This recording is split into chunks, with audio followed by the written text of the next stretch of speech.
Hello and welcome to Rebel with a Cause, called to the case. I'm Kitty and today we explore a case that has baffled investigators and the community for nearly 3 decades, the unsolved murder of Suzanne Jovin. Suzanne was a brilliant young woman, a promising student at Yale University. She had the world at her feet, intelligent, driven, surrounded by opportunity. But on December 4th, 1998, Suzanne's life was tragically cut short. Her murder left her family and friends devastated, and a community of dedicated investigators haunted by an unsolved mystery that would stretch on for years. In today's episode, we uncover the details of this heartbreaking case and examine the search for justice and how it's intertwined with the enduring hope that the truth will one day be revealed. It's a story of grief, but it's also one of perseverance, faith, and a community that has refused to forget. It was a typical Friday night in New Haven, Connecticut. Suzanne Jovin, a 21-year-old senior at Yale, had just finished a study session. She was a political science major and was prepared for a presentation next week. The evening that she left her apartment around 10:30 p.m. She had planned to meet a friend, but instead found herself walking alone down the streets of New Haven in the cold. At some point during her walk, something went terribly wrong. Suzanne was stabbed multiple times in the neck, the throat, and the face. Her body was found just a short distance from Yale's campus near the intersection of East Rock Road and Crescent Street.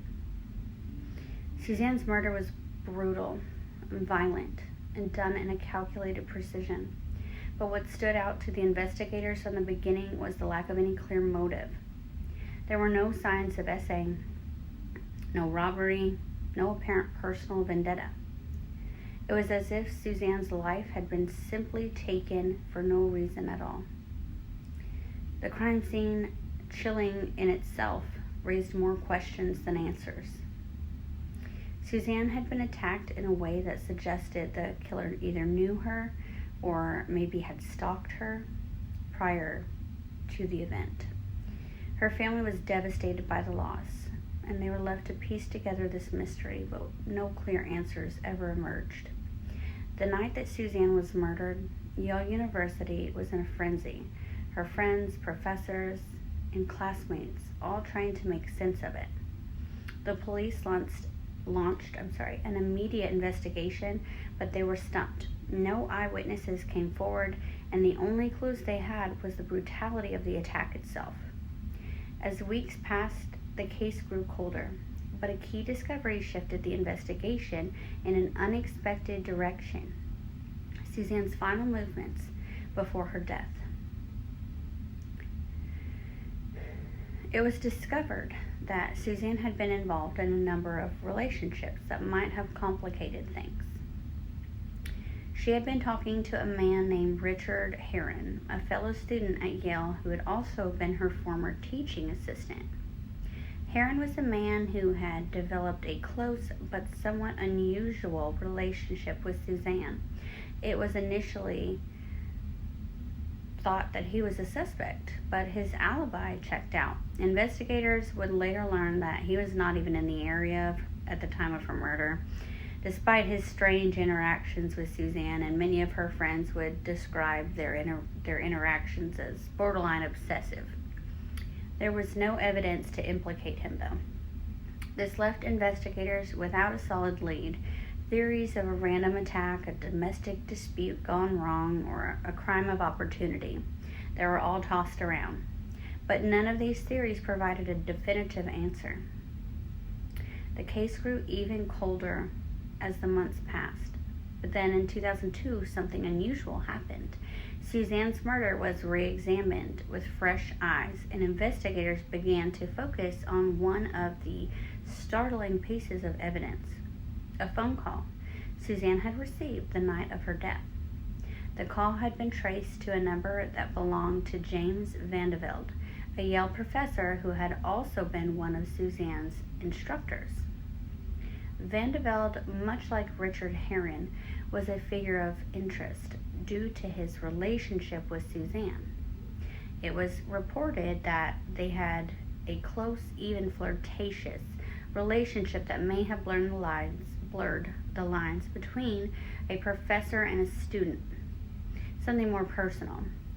Suzanne had confided in her friends that she felt uncomfortable with 𝒠𝒠's attention, though, even though she hadn't taken any steps to report it. But that's typical. Don't blame you, girl. Still, there was no concrete evidence to implicate 𝒠𝒠 in Susan's murder.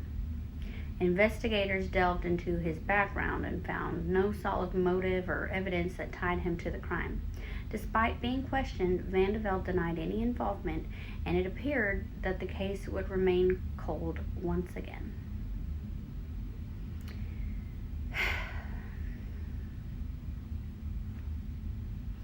For years, the case seemed destined to remain unsolved. Suzanne's parents, deeply shaken by the loss of their beloved daughter, struggled to come to terms with the fact that no one was being held accountable for her death. Her mother, Lucy Jovin, often spoke publicly about how difficult it was to keep hope alive. She turned to her faith during these dark times, believing that in God's time, the truth would come to light, no matter how long it took. Lucy's faith provided her with a sense of peace, even when the investigation stalled. It was a belief that Suzanne was no longer physically present. Her spirit would live on, guiding the truth to emerge. Her family's faith would not allow them to give up on justice. And then, in 2018, after years of silence, the Jovin family was handed a small glimmer of hope. The police announced that they had a breakthrough. New DNA technology, specifically forensic genealogy, had been used to reanalyze the evidence collected at the crime scene. Investigators uploaded DNA samples from Suzanne's clothing to the genetic databases, and while they haven't publicly disclosed any developments, it marked a turning point. Suzanne's case is now in the hands of a new generation of detectives, and while the killer has yet to be found, this advancement in technology has reignited hope for justice, as her family always believed. No matter how many years it takes, the truth will eventually come to light.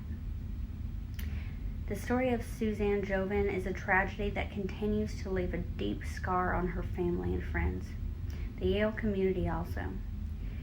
But it's a story of perseverance, not giving up even when the path seems impossible. And through it all, faith remains and a guiding light for those still searching for justice. Thank you for joining me on another episode of Rebel with a Cause, Called to the Case. Suzanne Jovin's story is a powerful reminder that justice can be a long, uncertain journey, but it is always worth fighting for. No matter how much time passes, the truth will always find its way to the surface. If you believe in the power of justice and faith to bring about answers, don't forget to like and subscribe and share this episode. Let's continue to be called to the case together. Goodbye for now.